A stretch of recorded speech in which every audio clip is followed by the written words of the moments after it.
Welcome to the F1 Time Portal. Today we're sharing our POV on the 2026 Monaco Grand Prix. I'm your host, Luigi. And I'm your other host, Rosa. So let's go.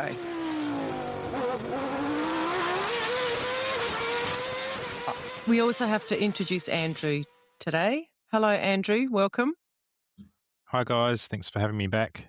Feeling a bit dusty this morning after a late night watching the race, but yes, ready to go. Went a lot longer than a normal Monaco race. Wasn't it a couple of years ago that it was the shortest race ever and nothing changed? Was that the grid started and the grid finished? That's not what happened last night. Well, it was pretty much like that until 12 laps to go. And then all chaos broke loose, really. But I guess we'll get to that. We'll get to it, yes. I'll just so that everyone knows what we're talking about, and we think that all of the results now have been confirmed, that there's no other investigations or anything, any decisions pending. So yes, Kimi Antonelli won the race, and we'll talk about that and the records that man has set. Hamilton second, Hadjar third, confirmed. Piastri fourth, Lawson fifth, Lindblad sixth, Gasly seventh, Albon 8th, Ocon 9th, and Alonso 10th. It's like a tone of voice change from 5th onwards. That's right. A few surprises in this weekend. So where do we want to start? Shall we quickly do practice and qualifying? Because I feel like they've paled into insignificance now. They have. But I guess I was going to say the obvious, like obviously Ferrari did great free practice 1 and 2, then faded on the second day when it actually counts. Even Hamilton was baffled as to why their car faded away, didn't he? And it's a common theme, isn't it, for Ferrari? They jump out of the blocks but can't keep it going. Yeah. No. For the season and for race weekends, I find that is a common theme. Yeah. Like pre-season, they're talking up their season, they're talking up their development, they're talking up their car, or the pre-season testing's amazing. And then that theme continues for every race. They do well in practice 1, maybe even in practice 2 they do well. And then practice 3 and qualifying, they just fall off the cliff. I don't understand. Is Ferrari essentially, you know how you've got people that are confidence people? They only perform when they're confident. And Ferrari, that's their standard mode of operating. They have to be confident. Sometimes the car is good. More often than not, it's not. But they have to start on the basis of confidence. I don't, maybe. I just don't think they do well with the development of their car. Yeah. Well, let's see. But it's almost like, if you look at, and this has probably happened for the last few years, Red Bull and maybe Mercedes to a lesser extent, they seem to struggle a bit on Fridays consistently, and then they make changes overnight. Yes. I don't know. Do Ferrari have the same? Do they rest on their laurels after the Friday and they don't put the work in? Yeah. I think you're right. I think how many times have we seen Max butcher practice 1 or the Friday and he's very unhappy and everything's bad. And then he comes out and gets pole on the Saturday. Like I think they've just got a different mentality to their car setup. It's almost like Ferrari comes to the weekend with their car set up. Yep, this is it. Everything's good. Lock it in. Straight out of the box. Yep. Yeah. We won't even read the instructions. We'll just put it together and off we go. That's right.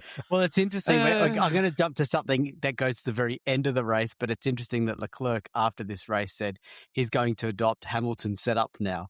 Yes. So I wonder if that Hamilton setup means a worse Friday and a better Saturday. Yes. Yeah. Anyway, so what else happened? There was a couple of accidents in practice, wasn't there?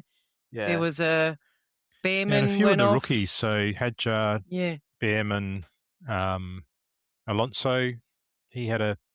Oh, he's a good rookie. Yeah, yeah. Still learning the I think the other one for me was the Audis were really, really fast in the practices, but just couldn't put it together in qualifying. No. Yeah. Which really mucked up their race as well. Did. Yeah. I mean, Bortoletto, he binned it in Q2, I think. Yes. Yeah. And Hulkenberg only qualified 13th in the end. So Yeah. Yeah. They had an interesting livery too. Am I allowed to mention liveries in this action-packed race? Yeah. I didn't mind the it. yellow. Yeah, the yellow Yeah. bits on it were quite interesting, I thought. Gave it a bit of an extra something. I didn't like it. I just thought you've only just started a new look. Why muck around with it? You know, You're so traditional See, that sometimes. reminded Luigi. you too much of the Racing Bull livery you didn't like, the yellow. Yeah, I on the must not Racing like Bull. orangey colours. I'm It's anti-orange. yellow. It's yellow. Yeah, it was yellow. It had a bit of orange in it, a little bit. Okay. I think. Yeah. All right. The only call out I was going to make on qualifying was Kimi's pole, obviously pretty spectacular, and even Max's lap was pretty spectacular. But Russell, nowhere. Just and of all tracks, this track. Yeah. So not a good look for Russell before going into the race. And obviously Russell has a action-filled race. In fact, I think he got most of the TV coverage. Yeah. I was going to say about Russell, he quite often talks about how he likes very precise tracks and precision driving and all of that. And so going into Monaco, you have, this is the precision track of the year, really. I thought he would do quite well here. But it was the opposite. He was nowhere in qualifying. Yeah. Well, I think he's freely admitted that he hasn't adapted to the car since the changes. Since their upgrades or since the beginning of the year? Well, since the beginning of the year. So, he was obviously very good with the ground effect cars. And I'm not sure whether Antonelli, I'm assuming the F2 and F3 and, they don't have that same level of aerodynamic assistance that ground effect did. So he's adapted a bit better. And I think even Hamilton, he probably struggled a little bit with that type of car, but he's doing a lot better this year as well. But Russell was winning in the beginning of the year. Was that just beginner's luck? He loved the car. He was calling its praises after Melbourne. Maybe they just need a new tub. Remember in the old days, the drivers didn't like the car, and then they just got them a new chassis. And because there was a hairline crack or something. The crack, the old crack routine. Maybe he just needs a new chassis to get his confidence back. I'm going to say something I was going to leave it to the end, but I'm going to say it now just because I just want to plant the idea, and it's a scary idea, and it's said in all due respect for Daniel Ricciardo. But Daniel Ricciardo? We're going back to Daniel Ricciardo. We're going to Daniel Ricciardo because obviously remember when Ricciardo went to join McLaren after Renault, and everyone had pretty high hopes, and everyone expected Norris is going to be shown the way here, and it didn't turn out that way at all. Are we seeing the seeds of Ricciardo? With who? Russell. I think the next three races are going to be really interesting because you're back to the traditional European. So you've got Barcelona, the Red Bull Ring, and Silverstone. I think so. Your traditional, European circuits. If you can't get it together after that, I think, maybe it's time to Ricciardo. It's a Ricciardo then, Andrew, if it's 2 or 3 races. It could be. Well, I've got a controversial call. Is it time for Mercedes to admit that Antonelli is their number one driver? Well, he's... that's a long silence there. He's 68 points clear of Russell. He's not even second. 6 races? 5 races? Yeah. 6 races? Yeah. 6 races. Yeah. You almost have to call it. You almost have to call it now if you're Mercedes. It's not there yet. It's too early. Well, I don't think they've Maybe the really got next any 3 competition though. races. So, you know, I mean, I guess we'll get to the race, but I feel like Antonelli could have lapped the field if he wanted to. Yeah, I think so too. Well, he lapped everyone except the 2 and 3, didn't he? He Oh, did. Well, until they were all the bunched safety up. cars and whatever, and then they Yeah. had to, and they got the lap back and all that sort of stuff. But yeah, after 3 laps, he was already like, I don't know, half a minute in front of everyone. Yeah. Felt like that. Felt like it. Shall we move on to the race? Because we're blending anyway. Yeah, we are blending. Before we do the race start, I was just going to mention. Yeah. I just want to mention Charlie in qualifying. Okay. Just that last push. I mean, I think Ferrari butchered that strategy for his qualifying. He came out way too early. I know he didn't have a banker, but it just gave everyone the opportunity to come in after him and set blistering times and, the track evolution and all of that. And then he was put under pressure right at his last lap after the flag, and he just the pressure on him, and he just pushed too hard and ended up in the wall. Yeah. And everyone was saying he was it was a pole lap at the time, but I'm not sure that it was. But I think the strategy was wrong for him. Pretty much as it was for the whole. Yeah, he should have had 2 laps like everyone else. Like but there's everyone. a lot of traffic there. I thought sometimes it's smart to do that when you're in such a small, congested track. At least you got the track to yourself, but really he was under pressure.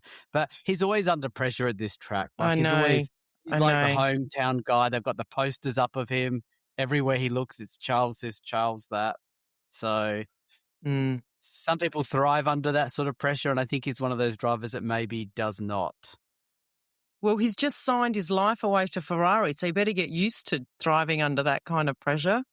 Yeah. Not going to change. Well, before the race even started, you know what surprised me? I thought this is a track that's famous for being, track position is everything and all that sort of stuff. Why was pretty much everyone on mediums? I was expecting 1 or 2 of the drivers in that top 8 teams or top 8 cars, 1 or 2 to go on the softs, especially if you're starting 5th, 6th and 7th. You got nothing to lose. Why start on the medium? I was a bit surprised. What did you guys think of that? Or did you notice it? I noticed it. I didn't really take a lot of interest. I guess maybe it's because they always seem to run long here and they're always waiting for someone else to pit first. So, they were a bit worried if the softs didn't hold on and then they dropped back too much, maybe. But no, I didn't notice it, Louis, to be honest. Strategy car, though? What maybe about strategy car? Leader. The strategy car. That can happen. Strategy car. Yeah. I don't know. The last couple of races at Monaco haven't had any strategy cars, really. Well, there was one a couple of years ago, right at the beginning, I think. Yeah. But, I mean, historically, this race has been very processional. Like, nothing really happens. Last year they had they had to make 2 pit stops. There was 2 mandatory stops. They brought in that special rule, which did nothing anyway because everyone just followed the leader as they normally do. That's right. Yeah, so I don't know that tyre selection matters as much at this track. And the degradation's so low as well. Well. Yeah. Well, the support's my case. That's why wouldn't you want to get one position on softs? Because, for example, as we know, we saw how much of a great time Russell had with Hadjar, then later with Norris. That you'd rather, I mean, even last year, Russell actually broke the rule. What was the rule? He gained an advantage and just moved away. He went through the chicane because he was like, the penalty is better than being stuck behind the Williams all race. So surely the soft tyre would give you that one. Like, you might be thinking, I wish I was on I'm sure Russell was wishing he was on the softs as he was following Hadjar. Yeah, but only because this race, everyone's spaced out. Like the last 2 races, everyone's just been bunched up and there's been no gaps to pit and come back in at a good spot. You know what I mean? Like this race, Antonelli just went nuts and opened up massive gaps throughout the field. Whereas I think Norris last year and even Charlie the year before just bunched the whole field up so that there was really no point in, I don't know. This was a very different Monaco race. I think people just decided to make Monaco interesting, or the universe did or something. Yeah. Well, Kimi made a good start, didn't he? All right, so we're going back to we're at the start of the race now? Yeah, why not? Well, Mercedes have really, that was their Achilles heel at the start of the year, wasn't it? They just couldn't get off the line. And they've fixed that. The last two races they've been fine. Well, have they fixed it, Andrew, or have they taken the advantage away from Ferrari and now Ferrari are with the rest of the field on the starts? I think there's a little bit of both, perhaps, but they've also changed that start procedure, haven't they? Like they've got that. Yeah. The green flashing lights come on. They can charge up whatever they have to charge up. Yeah. Where I think the first three or four races they didn't have that. No, it was just lights out. Yeah. So Ferrari's really been disadvantaged by this, I think. I think so. And I'm not Andrew's laughing at me. I'm not a Ferrari fan, of course, but it's. Look, and I think I said this to Louis during the week. You know, Mercedes had that advantage with their hybrid engine or their whatever it was that they're able to get more something. The fuel flow thing, the fuel temperature something, yeah. That's right. And they left that for 6 months. I mean, I don't know if that's changed yet. I think they've left it until the break or the mid-season break to assess Barcelona, it. Or after Barcelona? There was a change that happened this race, I think. I couldn't work out what it was, but maybe I don't know either. Formula One should introduce something like the wacky races where every team gets some sort of advantage. So Ferrari get really fast starts. You know, someone else can drop some oil on the track or something. You know what, though? I think this race for me highlighted the challenges with this formula. Like, I'm going to say it challenges. I was going to use another word, but it kind of highlighted how ridiculous it is to have these battery powers. Like, you know, Norris had issues, Hadjar had issues. I think other drivers slowed down at weird places. So it just, I don't know. They need a lot of work on this formula to make it consistent and fair. I don't know. What do you think? The other interesting thing was in qualifying here, because the batteries were being recharged every lap because they didn't have the long straights, they could just do lap after lap after lap at full pace. Yeah. Where at the other tracks, they had to recharge. They had to have a cool down lap or one or two to recharge their battery power. So, but it was just a different qualifying situation where cars were just back in the old days, they were just cruising around. And as the rubber went down, they were actually getting faster and faster because the tyres weren't degrading. And the weird thing is, for once, to your point, Rosa, and to what you're saying, Andrew, too, for once, they didn't have to deal with super clipping and all that sort of stuff because of the nature of the track. Right. But this was their window of opportunity to show it off. Show us, because they've kept super clipping and all that stuff hidden since the early part of the seasons when the fans went mental about it, when the drivers were going slow on the straights. So now here's the opportunity for them to put the infographic on the screen. No, they hit it all, and I'm like, so now we don't really know if your strategy did work at this track, because I guess they're worried about the tracks coming up where the super clipping is going to come back again, and because they've obviously hidden it so we don't notice it as much, which is disappointing. That was the other one that had the issues. Max, he couldn't even get off the line. He had no power. Yeah, I don't know if that was a battery issue or the I don't know the difference between the power unit and the engine. I don't know, but it just takes away from the fact that Formula One is the pinnacle of racing, and we're not seeing that. We're seeing issues with the technology. We don't see drivers really, showcase their skills because they can't. Well, not properly yet so far, except the No. Mercedes are showing, Antonelli's Except, showing. Kimi Antonelli. Antonelli. Yeah, yeah. Yeah. And Hamilton lately. Mm. So I was pretty disappointed to see Max stall on the line. I was really looking forward to a Max and Kimi battle. Well, the amazing thing was no one hit him. You know, Yeah. how narrow No. is that straight? Yes. I mean, he did the right thing. He sort of pulled to the left Yes. straight away anyway. And then I read after the race that he didn't even hang around. He just went straight back to his apartment and watched the race from there. Yeah. He went 500 he was out. meters. Yeah. And apparently while he was on the track tour, you know, on the trucks they sometimes do before the race, him and the clerk were pointing out, I think Verstappen was pointing out, I live there and you live there. And like, I'm sure those buildings have pretty good security at the entrance, but the fans know where to go now. Yeah, okay. Good on you, I wonder Max. if he actually told anyone that he'd taken off. So remember when Senna went at straight the Portier home. in '88, he just walked home. Telling I did wonder, but when Senna did it, that was in '88, as you said. Now I'm one of those people that has a biometric. I don't have a key for my front door, but in '88 that didn't exist. So no. Senna Has he have got his a house key? keys He's got in his car pocket. keys in his pocket. I reckon he's got his car keys in his pocket.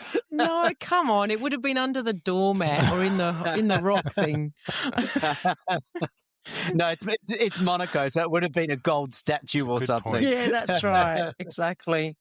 Yeah. But I was going to say, Gasly got a great start. Mm. He got into the mix straight away, getting out of one Norris. Of the overtakes. Well, Yeah. I don't know. He Yeah, overtook he did. Norris. Without soft tyres. Yeah, see? Yeah. But I don't Norris know got if a it bit was because- compromised because he tried to go around Piastri, I think, and then Yeah, he got squeezed Piastri a bit. blocked him in. squeezed up. Mm. Yeah. Mm. But nothing untoward, just normal first corner issues. Yeah. Yeah. Yeah.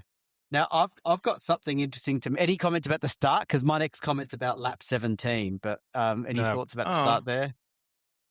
No, not really. It was all pretty processional at this stage, wasn't it? There was a few battles. I mean, can I just mention the commentary at this stage? The commentary was just over the top, ill-informed, and just... Which did you listen to? Oh, no, I listened to the normal Crofty one. The Sky. I did say to Richard, we should have listened to the other one because I just want to mute this. They got so excited when cars were right up, like when Norris was being hounded by, or who was he hounding? Gasly. Yeah. And Hadjar and Russell. Stop talking. Russell's up nearly close to him. I was like, nothing's going to happen here, people. There's no room to overtake anyone unless a car actually slows down. So it was just, and I also found that they did not know what was going on most of the time. They focused on the wrong parts of the race. I just found it very. So I listened to the Formula One commentary, not the Sky. Which is Coulthard and two other guys. Coulthard, Jolyon Palmer, and someone else. It was pretty similar, though. I found it.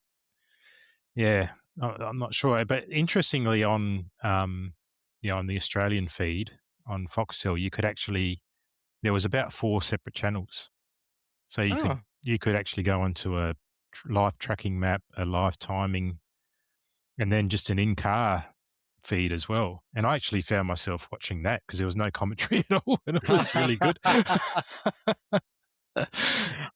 I did an interesting hybrid because obviously it was Andrew that told me about the F1 feed, and I've generally liked Martin Brundle but not Crofty, so I listened to the F1 feed for the first 20 laps, but it was having some audio quality with my audio system at home. It was a bit crackly and distracting, so I went back to the Brundle-Crofty one, and exactly what you said, Rosa.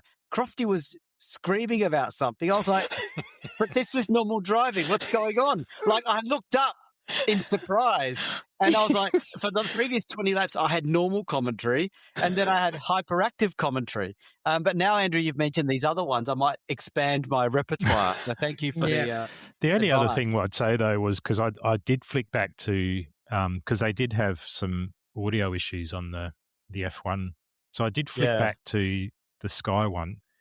The F1, they didn't have, like, in the Sky one, they interview the drivers sometimes after they've come out or they've got the pit lane person.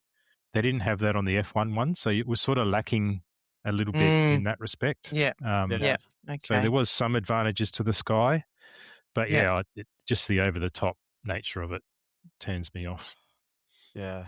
But I do have to say, and I know that she's very difficult to understand because she has a very thick accent, but Bernie is very good. You could see why she was head of strategy whatever team she was in. She was at Aston, wasn't she? She was at Aston, I think.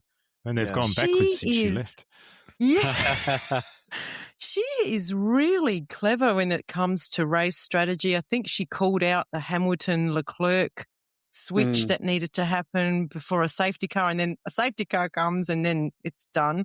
Too late. No, I find her insights really interesting, but it is difficult to understand her, and the volume of the cars kind of drown her out a little bit.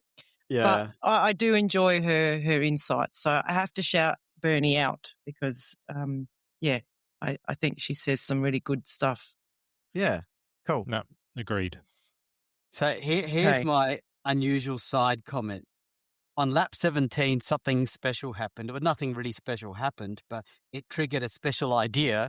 So Alonso was lapped on lap 17. Interestingly enough, he goes on to finish 10th, which is like the crazy race. But it made me think Alonso's being lapped pretty damn early here. He must be getting lapped more than once, I'm expecting, if it's only lap 17. And then I got to thinking, I wonder if he's the world champion that has been lapped the most times. He's been in some bad cars. The McLarens in the teens. Aston now.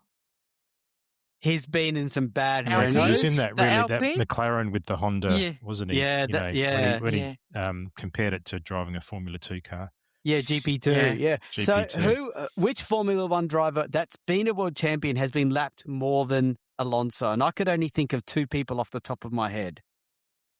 And they were Graham Hill, because he had like a 10-year career. He had a 10-year career post his peak. Something, not 10 years. I mean, unfortunately, he passed away in 76, but he went for many years at the back of the field. I'm sure he was lapped a lot of times. Yes. And Jody Scheckter. I'm sure he was going to mention many times. I was going to mention Jody Scheckter. Although his career hasn't been as long as Alonso, because Alonso's driven for a lot longer after he's become a world champion, whereas Scheckter only lasted 1 year. Yeah. But it would be close. It would be very close. But anyone else would be close? Hey? Yeah. Anyone else? I mean, Alonso's probably number one because of the sheer time he's been in not performing cars. Poor guy. I mean, even, I don't know, Button? No. No, he was never in a bad car. He got out before that happened. He got out before. That's right. I mean, Damon Hill? Williams, I think, at the start. Damon Hill, probably. 97 when he was in the Arrows. Yeah, I'm not sure. I think anyone that was around in the 80s when Senna and Prost were dominant, they were lapping everyone. Oh, so PK would have taken a few hits, I guess. Nigel Mansell, maybe. Yeah, maybe Mansell. He was in that Williams Judd, like in 98. 88, yeah. Anyway, it's just a little side comment. It made me think of Alonso, the poor guy. But he got points, which is amazing. All right, I have to talk about all of the speeding in the pit lane penalties. Oh, yeah. Come on, we can't let that one go by. Surely that wasn't just 7 drivers not putting their pit delimiter button on properly. There was an issue there. Well, apparently Alpine are protesting it, but I read somewhere that the the delta was 0.1 of a kilometre that they were being caught. It wasn't 2 or 3 kilometres. So it I was sort of thinking, okay, how much does, let's say, could they recalibrate so that, they've got a bit more of a buffer? How much does 0.1 of a kilometre make when you're going down the pit lane to the overall to the times overall that you're race result? going to lose? Yeah. Because Alpine seemed to get caught. Yeah. I think Gasly got caught twice. Colapinto got caught once. Yes. I read like somewhere that the way they calculate it is like a average between two checkpoints. So it's not actually a radar. It's not an actual test the speed of the car, look at the speed of the car. They measure the distance between these two checkpoints, and they know the distance between those points, and then they calculate the speed. So because this is a curved entry, some cars were probably taking a shorter line through that curve, and some cars were taking a longer line. So the cars that took the longer line ended up, the calculation ended up with a lower speed. But the cars that cut the corner a little bit ended up with the 0.1 differential. So it's an interesting issue because, they're not actually measuring or tracking the speed of the car at all. They're calculating the speed based on the distance between these two checkpoints and what they know should be the speed there. David Coulthard was saying that on the Formula One feed that was he had the same opinion. But it must be, it can't be the whole pit lane though, right? Because they've got to do a pit stop in between. So it must be from the start to some other position. It is. Yeah. It's right at the entry point and at the line that you're meant to be. 50 metres or something. Yes, that's right. And I wonder if this is also to do with technology getting better and better and better. So we're getting better and better at measuring those micro components, like you just said, Andrew. And so, therefore, if you do the longer line, like Rosa suggested, you're in breach, even though you have not at any point sped. No, that's right. So it's probably Andrew, a technicality. I'll make a bet AI's got something to do with it, is all I'm saying. You raise a good point, Andrew. What about when the floor was like 0.02 of a millimeter too thick or something? Like, where do you draw the line? Formula One is an exact sport. Well, the rules are the some rules, ways. I guess. So, to me, it's more about how come the teams weren't recalibrating. Or how come they're so close? I know it's a game of milliseconds, but if leave yourself 0.5 of a kilometre buffer, for example. That's right. It's a bit like when you're driving down the highway and it's a 60 zone and you do 63 because you're not going to get caught even though you're speeding. Yeah. Well, I do anyway. But it did. Okay. It did destroy some races, didn't it? Like Gasly, he could have finished in the points. Well, he did still finish 7th, Gasly. Well, he could have finished 4th, was it? I think so. He was third. He was third. He was third. There you go. On the road, yeah. Yeah. But talking about penalties, what about old mate Perez at the start? He just totally forgot that his Bortoletto was starting from the pits and he started in the wrong grid spot. It's pretty funny. Poor and then Perez, he got another one later in the race where he started outside of his pit box, his grid box. That's right. And that cost Cadillac a point. It did. Their first point, yes. And that was one of the ones where the commentary failed because they had no idea that Perez started in the wrong grid box. I don't really know what's happened there. His wheel looked to be inside the lines. Like, you people should know what's going on. We can't see the numbers or anything. That's the only thing you've got to do. You get paid. You get paid well. You get flown there. You get accommodation. That's right. Your job is to pick up those things. But the Perez thing did help Alonso get first points for Aston. That was a big deal. It is a big deal, considering I just called him the champion that's been lapped the most in history. He got points. Right. So, yeah. Come on, we have to talk about Russell. We have to talk about Russell and the debacle that was Mercedes' pit stop. I felt sorry for Russell as a holistic thing. 1 minute he was behind Hadjar, Then he was behind Norris, backing the Hadjar, backing him up because of his problems, and basically taking Russell completely out of any contention. And then Russell backing him up, and it's like you just felt sorry for Russell. He just got out of the pits, and then Norris is pushing him back. And I did think to myself, well, okay, you did qualify poorly, so you put yourself in this position, but you had to feel sorry for him at one point, you know? What did you guys think? Yeah, I felt sorry for him a little bit. I think they also called out that the pit stop when under the safety car where he double stacked or whatever, they did advise him to stay out on track. But when you saw the footage, it was pretty late. Like he was already at the pit entrance when they said stay out. Yeah, and Toto admitted after the race that it was just total confusion. Yeah. Because obviously they weren't prepared for him to come in, so they weren't prepared to do the 5-second stop before the, so I think it was funny because I think the right hand front tire changes, they paused. And it was almost like, okay, we're doing the 5 seconds, but the left hand, they just went bang straight into it. Well, too late now. That was a case of the left hand not knowing what the right hand was doing, Andrew. Exactly. Pretty much. You could definitely see the hesitation, and it was Ferrari obvious. It was. But I mean, that was a team error more so than his error. Oh, and then you got to drive through. He had nothing to do with that. No. That's right. And that screwed him up as well because that was after the red flag, after everyone had been bunched up. Yeah. So. Because then he tried to create a bit of a gap, which I thought was hilarious. I was like, there's 8 laps, mate. You're not going to create. But he could have. That's what I was confused at. Because he had until lap 78, and Mercedes team said beforehand after 2 laps we'll get you into your drive-through penalty. Apparently you have to serve it within 3 laps of being given it. A drive-through. Okay. Yep. So as I was going to say, why didn't he just go to lap 78 and then do it? Drive-through, you've got to, within 3 laps. Yeah, you have to do it within 3 laps. And that was probably their compromise deal to not be penalised even harder. Yeah.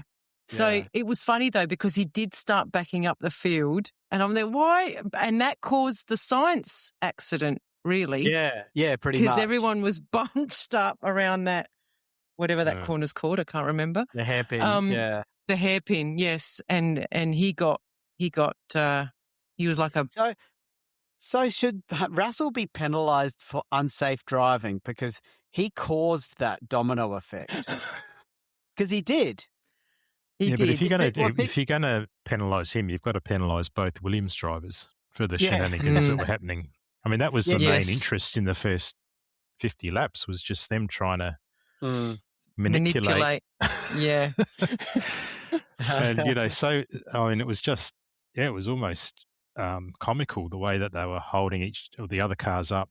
Yeah. But Albon stuffed that up for himself a bit, didn't he? I don't know what happened, but he went wide in one corner and then, he just didn't know how to do it in a good way and he got overtaken by Lindblad then. I think Lindblad wasn't really a concern because they knew he had to pit. It was more Hulkenberg who'd already pitted. But then, I think he was getting pretty stressed about it. Yes. But it turned out that Lindblad didn't have to pit, Andrew, because then the red flag came out and he changed tyres at the red flag period, so he didn't have to pit. So it ended up ended up finishing ahead of both the Williams. Yeah, somehow. I was a bit confused by that because it was like, okay, who's pitted, who hasn't pitted? Do they get a free pit stop on reds? Yes, they do. Well, he could. So the rule about having to use 2 tyre compounds, he was able to meet that because they changed the tyres when he was stopped for the red flag. So he didn't have to pit again. Well, Bernie Collins made a really good point that if they hadn't restarted the race, then Lindblad, I don't know what would have happened, but he wouldn't have used the 2 tyre compounds. He wouldn't have. That's right. What would have happened to him? Yeah. Well, he would have been disqualified, I'm guessing. Or forced to do a pit on the road. Like on the last lap or something. Yeah, on his way back to his hotel, he's got to change his own tyres. So I'm gonna change gears a little bit and just mention Ferrari because it's sort of This is Do we something have that I to? thought we have to. No, we always have to. I mean, there's a few things to say about Ferrari, but the one I wanted to talk about was when Hamilton came in to do his 5-second stop. It was, what is it, static penalty, Yeah, right? 5-second time And penalty. obviously Leclerc came in after him, and he also had to serve it because he had to wait for Hamilton. But my thought was, at that point in time, considering track is king, we didn't know a red flag was coming. Why didn't Leclerc just say, I'll just stay out and take track position and see what happens? Because it's so hard to pass. We saw Russell couldn't get past Hadjar, couldn't get past Norris. So why can't Leclerc on older tyres stay on the track? He's going to come third or fourth, doesn't matter, but he might snag a win here and just have a train. Instead, he lined up behind Hamilton and waited 5 seconds. Is that me? Is it me or is it not? I don't know. Do you want to take this one? I need to calm down. Is it another case of miscommunication? Because he'd already closed up right behind Hamilton. He was only 2 or 3 seconds behind. And it was a bit like Russell where, it's almost an automatic thing that the yellow flag and the safety car comes out and they just dive into the pits because everyone else has. Yeah. Because I think he was sort of questioning it, wasn't he? Yes, Leclerc, he was. Saying, he was. Why did you bring me in, or I should have stayed out? Yeah. Look, at that point in time, Louis, I was thinking Hamilton. So before that safety car, Hamilton had a 5-second time penalty, and Charles had closed up to within 2.5, 3.1 seconds. Yeah. I was like, okay, well, if nothing else happens, Charles takes second place. As soon as that safety car came out and they pitted Hamilton, I thought, okay, that's gone. Hamilton's going to get rid of his 5-second time penalty. And I thought, but Charles should keep going. He'd already pitted. And I know tyre degradation is an issue, but not so much here. And you can't overtake. I mean, I think even the commentary cited the 1992 race with Mansell and Senna. Yeah. And, you couldn't get past. Even on fresh tyres, he could not get past. So I thought that was a massive blunder by Ferrari and a mishandling of Charles's strategy to make him go in and wait after Hamilton and not take advantage. And like you say, anything could happen. Antonelli could have hit something and he could have won the race. Why wouldn't they do that for him in his home race? It's just so basic. It's conservative. It's like they locked in second and third. They could have got the win, actually. Well, they could have actually got the win. They could have.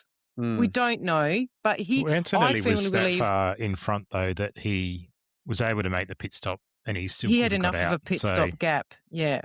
But Charles could have come second and third. Yes. Yep. And as it was, where did he finish? Or did he finish? Looking at the results, scrolling down. Okay, so this is where I've got my joke here. So obviously this incident with Leclerc happened with 8 laps to go or something like that, 7 laps, 71. Yes. And the thing that I thought was funny was obviously there's the race stewards linked to Monaco. This is their home track. Leclerc is their home hero. So when Stroll goes off on that exact same corner for exact same reason, that doesn't count because he's not a real driver. Oh, but Leclerc goes off. Oh, no. Something's happening with the track. This can't be the car. Look, and by red flagging it, they're probably hoping to secretly say, let's just red flag the whole thing. Oh, that means we go back 1 lap. Oh, Leclerc is third. I must admit, I was on that wish for a while, but I think it's got less to do with the fact that it was Stroll and then Leclerc, and more to do with the fact that the exact same thing happened to at the exact same spot. I think that was what caused people to go, hang on, that's unusual for 2 drivers to have the exact same accident in the same spot. So. But yes, it is very funny, Louis, that it was Charles and Stroll. They're the 2 ends of the grid, really, here at Monaco. But what did you guys think of that degradation bit thing? Before we get onto that, I mean, this will be controversial, Rosa, but is Charles becoming the new Stroll? Andrew,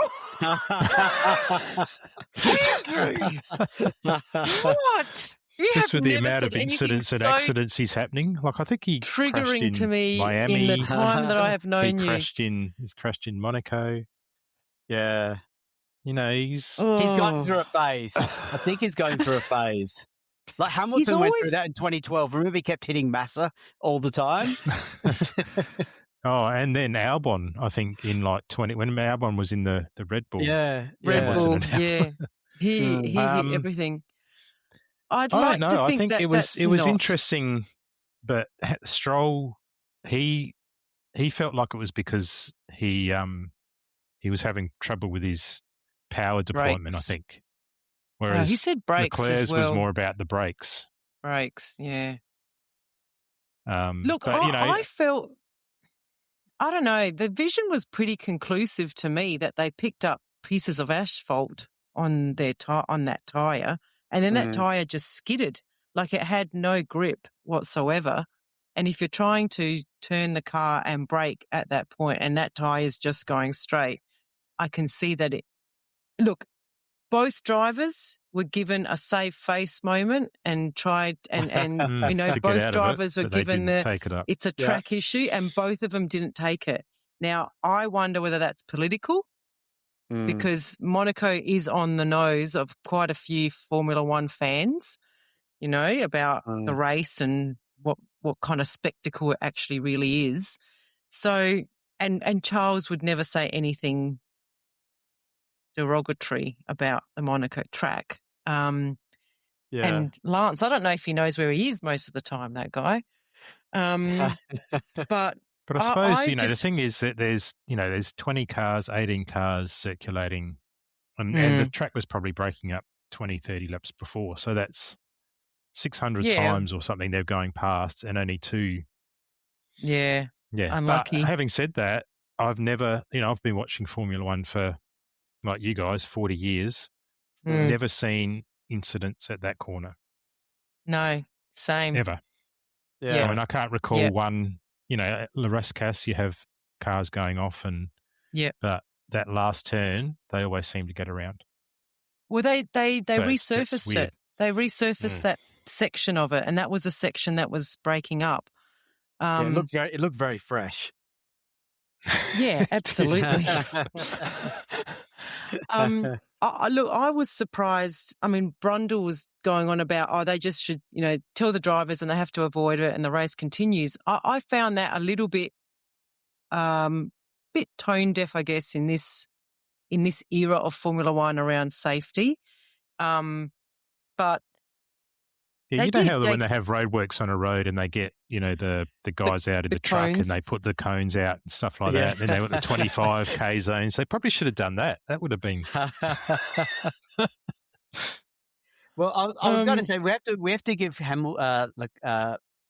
Kimi credit for doing a second start and holding on, considering that Ferrari start. Yes, we know it's being curtailed somewhat, but they're still a good starting team. Yeah. And how devastating would that have been for Kimi if that's Hamilton what I got was the worried lead? about. Like it could have happened. It could have easily have happened. Yeah. Yeah. No, and he just agree. took off like a scolded cat. Yeah. He was gone. And even we're talking about the track degradation on the last lap. He drifted it out of La Rascasse and into that area where the track was breaking up. I'm thinking, gee, jeepers, I know. On the last quarter, like he was really going for it. Kimi's like an interesting driver. Like even on lap 57, well, this is before the red flags and all that. They even sent a message to him saying, "Fast as that, we don't need them." You don't get a point anymore. Do they get a point? Yeah. They don't get a point now, do they? No, they don't. He was still doing it. He didn't care. He was just doing it. So, Louis, I'm putting him, in our ever growing categorization of drivers in the Prost bucket or the Senna bucket. Definitely putting Kimi in the Senna bucket. I mean, there's a lot in between there. But I will say, just funny you mentioning Prost. I'm going to say something. It's going to sound maybe rude, but I don't mean it to be.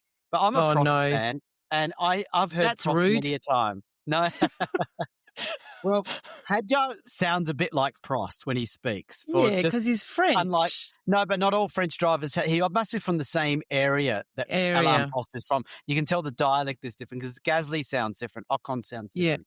But Hadjar, they even called him the little Prost and stuff. Oh. But I didn't like his tone today. Like, obviously he was frustrated, but I just didn't like the way he was talking to the team, like a petulant child almost. Do you know what I mean? The guy was trying to drive fast, Louis, and he had no power. I don't know. That's pretty basic. When you're in a car, you expect to like push the accelerator and go fast. I don't know. Yeah. I didn't find his tone. I mean, I find Ocon and Albon's tone much worse when things are going wrong. Yeah. I don't know. He's a very emotional guy, is Zach. He is. He sounds. I don't mind it. Yeah. But Red Bull would masters at dealing with petulant drivers, though, aren't they? I mean, Max gives I it love to them Max pretty Verstappen, hard. but he is, top of the pops. Work.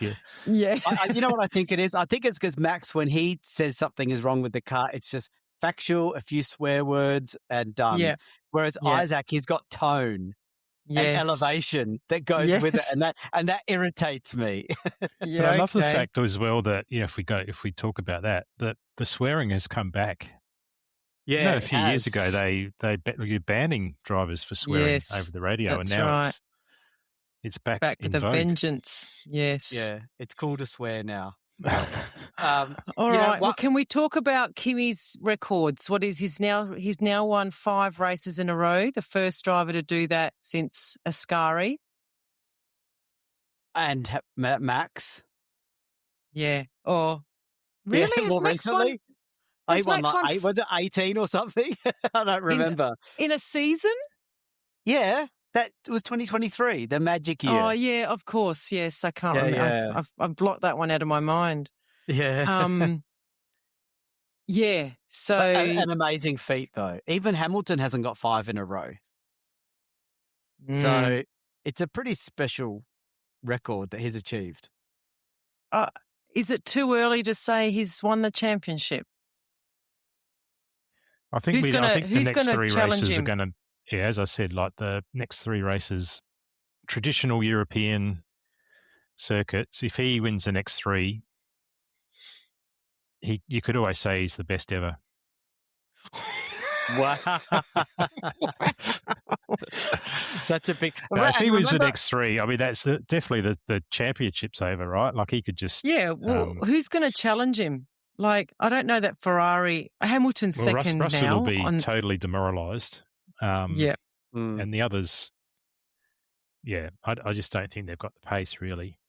No, well, McLaren's all at sea with these new regs. They every weekend something happens, mechanically or power wise. The Ferrari's not there, so who's going to challenge him? I think you're right, Andrew. He's got one foot in the door. And remember, was at the beginning of this year I asked us to pick how many races Antonelli would win in his career, and here we are. He's already got 5, and I think we were sitting in the 40s and 50s, if I recall correctly. I think I picked 100. I reckon I picked 12. So he's going to get to mine first. So does that mean I win? That's right. Oh, geez. Yeah, it's a pretty special result, and I mean, he won. He came last year. Yeah. And a lot of people are like saying, these are the races where Kimi was out of sorts and this and that. Totally irrelevant now. Like it's a different world. But I think the other thing is he didn't put a foot wrong. No. And I didn't see one shot of him where he was even close to the barriers. Shots of Leclerc. He's always, I think there was once he touched the barriers and sparks came up and, yes, everyone else is millimetre, but Antonelli just seemed to have the pace, but he was also, safe as well. Like he just wasn't. No, didn't look like he was going to crash. No, not at all. Not at all. That's very ominous for everyone on the grid. Like you said, Rosa, who's going to challenge him? maybe Russell's got to Lewis. get his head in order. Yeah. Lewis. Well, one thing I was going, the last comment I have about the race was when Hadjar was being interviewed by Sky TV after the race. Did you notice what Hamilton was doing behind the scenes? He walked over to the Mercedes. He looked at the side pods very carefully. Then he walked to the back of the Mercedes and squatted right down. Like, he got as close as he humanly could get. He was looking at that car. And I was wondering, where are your like Google glasses? Like, why not? You've gone that close anyway. And then he went around to the cockpit and looked in there. And I was like, he was doing deep reconnaissance mission on that Mercedes. I reckon if you know those mechanics trolleys where they lie down and then you push them under, I reckon if there was one of those, he would have just jumped on, slid under the car. Oh, for sure. Oh, I saw that as well. Just one more thing on the. No, go on. You go, Andrew. You go. Oh, no, just one more thing on the Ferraris and the brakes. I also read that Hamilton has changed brake supplier in the last race. So he moved away from Brembo to something else. And that's he's found a lot of gain and a lot of confidence out of using those brakes. So Charles wanted to stay loyal to the old brake supplier. But maybe there will be a change next round. Well, he did say that he was now thinking that he would make the same changes as Hamilton with the brakes. And loyalty will be his downfall, that young man. That the loyalty to Ferrari, people are saying he's there because of Jules Bianchi, because of his dad. And they're all very good reasons. But you really need Ferrari to step up and repay this loyalty. For me, I almost see his championship window shut now. That's it. He's gone. If Hamilton keeps doing things like this, changing the brake supplier, now let's not underestimate how big a deal that is. There's probably Brembo on the car. Now, how's Brembo, the brake supplier, going to feel when you say, we're going to use, I don't even know another brake company name, but I think it's called Cardine or something like that. I mean, it's something I've never heard of. Probably Brembo's arch rival, for decades. And but that's what you need to do to win. You have to make some brutal decisions like that. And Hamilton's showing Leclerc how to do it. And also, Hamilton also tried to mitigate the issue with the sponsor by having his girlfriend turn up to this race. Yes. He knows how to play the game. Just on Charles, though, so he's won 8 Grand Prix over 9 seasons. So in 3 races' time, Kimi Antonelli could have won 8 Grand Prix in his second season. Yeah. Second season, I know. And it makes you wonder, are they leaning too much in on Leclerc? Like, he's a good driver, but is he that good? To your point, Andrew, is it one winner a year guy? Stroll. That's like I've called it. So he's like the Berger of the 90s so far. The Berger. You know what I mean? Gerhard. Yeah. I don't know. Like I said, he started on the scene very fast and had a lot of good races, and he owned Vettel. He did really, really good things, but I don't know if he's continued on that trajectory. It might be his confidence. He's very good, but I think his star is waning a little bit. And all these young guys, Behrman. Yeah. Behrman's looking damn good, and Hadjar's looking good, even though a bit erratic lately. Lindblad, Lindblad's looking amazing. Yeah. Piastri's not old. Norris is not old. Even Colapinto's driving Piastri's pretty well. 23. Yeah, Colapinto, surprisingly. Yeah. Can I just say, I saw Hamilton's always very gracious when Kimi wins, and I think he's always, congratulating him and almost mentoring him out of the car, not in the car, obviously.